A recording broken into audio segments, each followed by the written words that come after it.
ഞാനിപ്പോൾ നിൽക്കുന്നത് ഞങ്ങളുടെ മില്ലിലാണ്.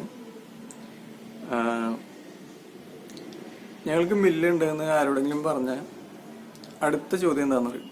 അപ്പം നിങ്ങൾക്ക് വീട്ടിലേക്കുള്ള അരിപ്പൊടി, മുളക് പൊടി, ഗോതമ്പ്, വെളിച്ചെണ്ണ ഇതൊന്നും പുറത്തുനിന്ന് മേടിക്കണ്ടല്ലേ, ഒക്കെ ഇവിടുന്ന് അടിച്ചു മാറ്റി വീട്ടിൽ കൊണ്ടുപോകാം എന്നുള്ളൊരു ഇതിലാണ് ചോദിക്കുന്നത്.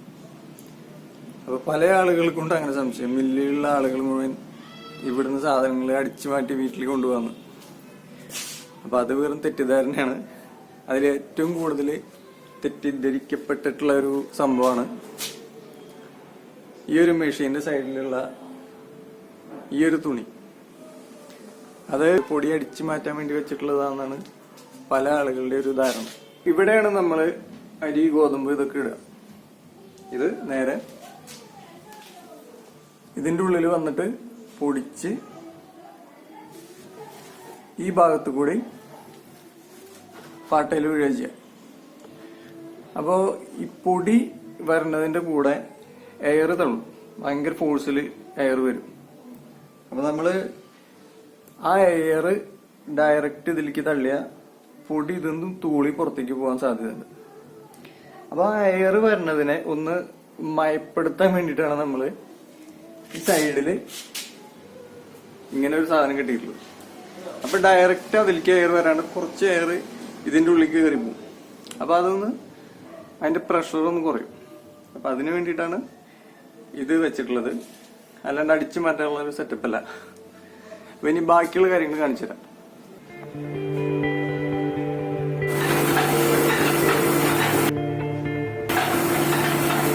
ഈ കാണുന്ന മെഷീനാണ് മുളക് പൊടിക്കുക, മല്ലി പൊടിക്കുക, മസാലകൾ പൊടിക്കുക, അതിനൊക്കെ വേണ്ടിയിട്ടുള്ളത്. ഇതും ഒരു പൾവറൈസർ തന്നെയാണ്, പക്ഷെ നമ്മൾ നേരത്തെ കണ്ടതിനെക്കാട്ടി ഒരു പുതിയൊരു വേർഷനാണിത്. അപ്പോൾ ഇതിൽ നമുക്ക് ആ തുണിയൊന്നും കാണാൻ പറ്റില്ല. ആ തുണിക്ക് പകരം ഇങ്ങനെയുള്ള ചെറിയ ചെറിയ പോക്കറ്റുകളാണ് ഇതിന് ഉണ്ടാക്കിയിട്ടുള്ളത്. അപ്പോൾ എയർ ഡയറക്റ്റ് ഇതിലേക്ക് വരാതെ ഇതൊരു അരിപ്പ പോലെയാണ്, ഇതിൻ്റെ ഉള്ളിൽ കൂടെ കുറെ പുറത്തേക്ക് പോകും. അരിപ്പയിൽ പൊടികൾ അവിടെ തങ്ങി നിൽക്കും, എയർ മാത്രം പുറത്തേക്ക് പോകും.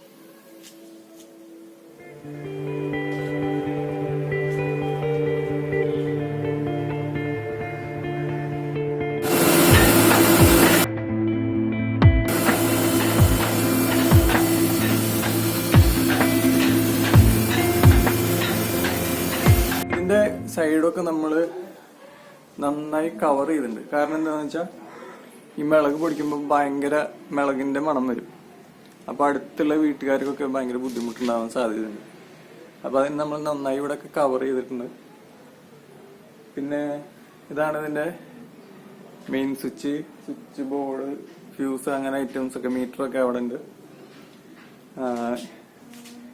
ഇതാണ് അരി ഇടിക്കണ സ്ഥലം.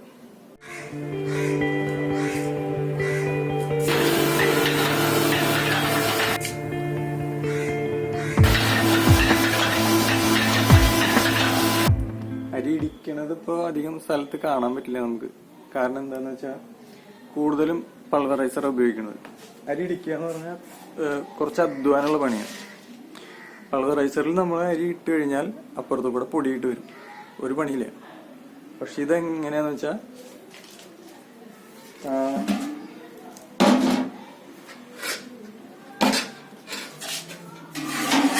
ഈ പാട്ടകളിലാണ് നമ്മൾ അരി ഇടുന്നത്. ഈ പാട്ട തന്നെ ഒരു 4-5 കിലോ വരും. അപ്പൊ ഇതില് അരി ഒരു എക്സ്ട്രാ ഒരു 4-5 കിലോ വരും. അപ്പൊ എല്ലാം കൂടി ഒരു 10 കിലോ ആണ് നമ്മൾ ഹാൻഡിൽ ചെയ്യേണ്ട വെയിറ്റ്. അപ്പൊ ഇതെടുത്ത് അവിടെ വെക്കണം. കുറച്ച് ഇടിച്ചു കഴിഞ്ഞാൽ അത് അരിപ്പയിലിട്ട് അരിക്കണം. ഇതാണ് അരി ഇടിച്ചു കഴിഞ്ഞാൽ അരിക്കണ സ്ഥലം. അപ്പൊ ഇതിലിട്ട് അരിക്കണം. ഒരു അരിക്കലിനല്ലാതും പൊടിയെ കിട്ടില്ല. വീണ്ടും നമ്മൾ അതിൽ വെക്കണം, വീണ്ടും ഇടിക്കണം, പിന്നെ അരിക്കണം. കുറച്ച് അധ്വാനമുള്ള പണിയാണ്. അപ്പോൾ മിക്കവാറും മില്ലുകളിൽ ഇതൊക്കെ ഒഴിവാക്കി തുടങ്ങി. എല്ലായിടത്തും പൾവറൈസറാണ് ഇപ്പോൾ. പക്ഷെ നമ്മളിപ്പോഴും ആ പഴയൊരു സാധനം കീപ്പ് ചെയ്തിട്ടുണ്ട്. കാരണം ഇടിച്ചു കഴിഞ്ഞാൽ ടേസ്റ്റ് കൂടും എന്നാണ് പറയുന്നത്. അപ്പൊ അതുകൊണ്ട് പൾവറൈസർ പൊടിക്കുന്നതിനേക്കാളും കുറച്ചുകൂടി പൈസ കൂടുതലാണ് ഇതിൽ ഇടിക്കാൻ. കാരണം ഒരുപാട് അധ്വാനമുണ്ട്. പക്ഷെ എന്നാലും ഒരുപാട് ആളുകൾ ഇടിച്ച് തന്നെ കൊണ്ടുപോകാറുണ്ട്. കാരണം അതിന് കൂടുതൽ ടേസ്റ്റ് ഉണ്ടെന്നാണ് അവർ പറയണത്. അപ്പോൾ അങ്ങനെ ഇതാണ് ഇടിക്കണ സ്ഥലം. പിന്നെ ഈ കാണുന്നത് രണ്ടെണ്ണമാണ് അരി ചൂടാക്കാനുള്ള മെഷീനുകൾ. ഇതും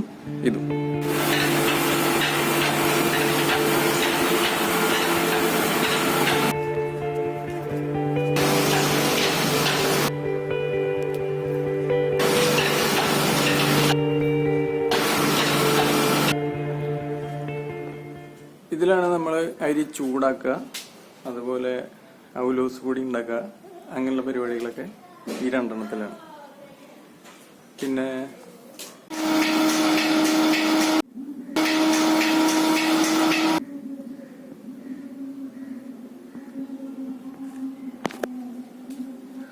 ഇതാണ് നെല്ല് കുത്താനുള്ള മെഷീൻ, അള്ളർ എന്ന് പറയും.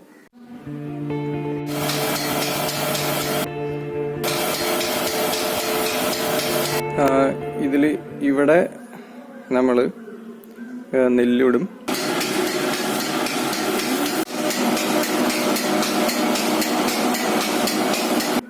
ഇതിന്റെ ഉള്ളിൽ കൂടെ വന്നിട്ട് ഈ വഴിക്കാണ് കാണിച്ചു തരാം. ഈ ഒരു വഴിക്കാണ് നെല്ല് പുറത്തേക്ക് വരിക. അപ്പൊ നമ്മള് ഇവിടെ പാട്ട വയ്ക്കും, പാട്ടയില് നെല്ല് വീഴും.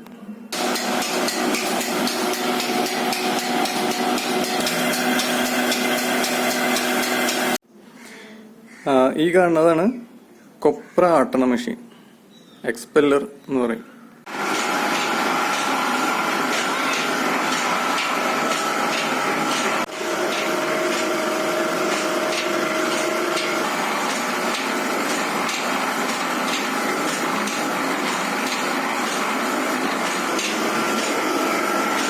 അപ്പൊ ഇത് കൊപ്രാട്ടണ എക്സ്പെല്ലർ.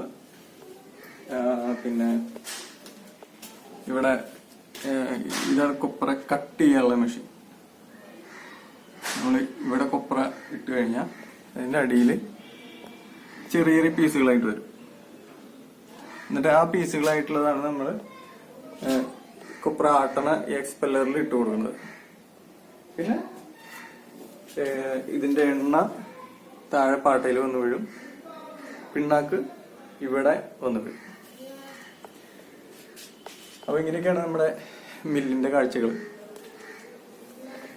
ചുമരിന്റെ മുകളിലെ ഡിസൈനുകൾ കണ്ട ഇതെന്താന്ന് വെച്ചാല് മഴ പെയ്ത് ഈർപ്പം വരുമ്പോൾ ആ പെയിന്റിന്റെ മുകളിൽ വരുന്ന ഒരു പ്രത്യേക തരം പാറ്റേണുകള്. ഫോട്ടോ ഒക്കെ എടുക്കണമെങ്കിൽ അടിപൊളി ബാക്ക്ഗ്രൗണ്ട് ആവും. കാണിച്ചുതരാം.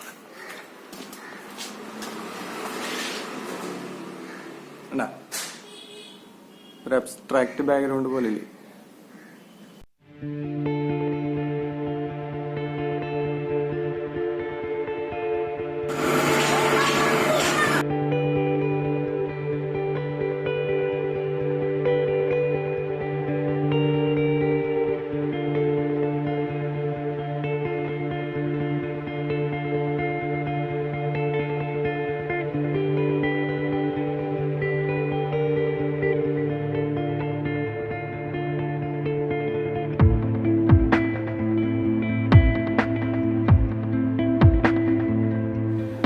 അപ്പൊ ഈ മനുഷ്യ ചരിത്രത്തിലെ ഒരുപാട് തെറ്റിദ്ധരിക്കപ്പെട്ട ഒരു അധ്വാന ജനവിഭാഗമാണ് മില്ല് നടത്തുന്ന ആൾക്കാർ. അല്ല, കുറെ ആളുകൾക്ക് അങ്ങനെ ഒരു തെറ്റിദ്ധാരണയുണ്ട്. കംപ്ലീറ്റ് അടിച്ചു മാറ്റുന്ന സ്ഥലമാണ് മില്ലേന്ന്. അത് എവിടെ ആയാലും അടിച്ചു മാറ്റിക്കൂടാ. നമുക്ക് ഏതൊരു ജോലി ആയാലും അത് സത്യസന്ധമായി ചെയ്യാം, തരികിടയായിട്ടും ചെയ്യാം. അതൊക്കെ ഓരോരുത്തരുടെ ചോയ്സാണ്. നമ്മള് നല്ല രീതിയിൽ ചെയ്യാൻ ആഗ്രഹിക്കുന്ന ആളുകളാണ്. അല്ലാണ്ട് അടിച്ചു മാറ്റിയ ഒരു ഉപകാരത്തിനാവില്ല. നമ്മൾ വേറെ ഒരാളുടെ നിന്ന് അടിച്ചു മാറ്റിയാൽ അത് വേറെ വഴിക്ക് പോകും, അത്രേ ഉള്ളൂ. അപ്പോൾ കുറച്ചൊക്കെ ഒരു തെറ്റിദ്ധാരണ മാറിയിട്ടുണ്ടാവും എന്ന് വിചാരിക്കുന്നു. അപ്പോൾ അടുത്ത വീഡിയോയിൽ കാണാം.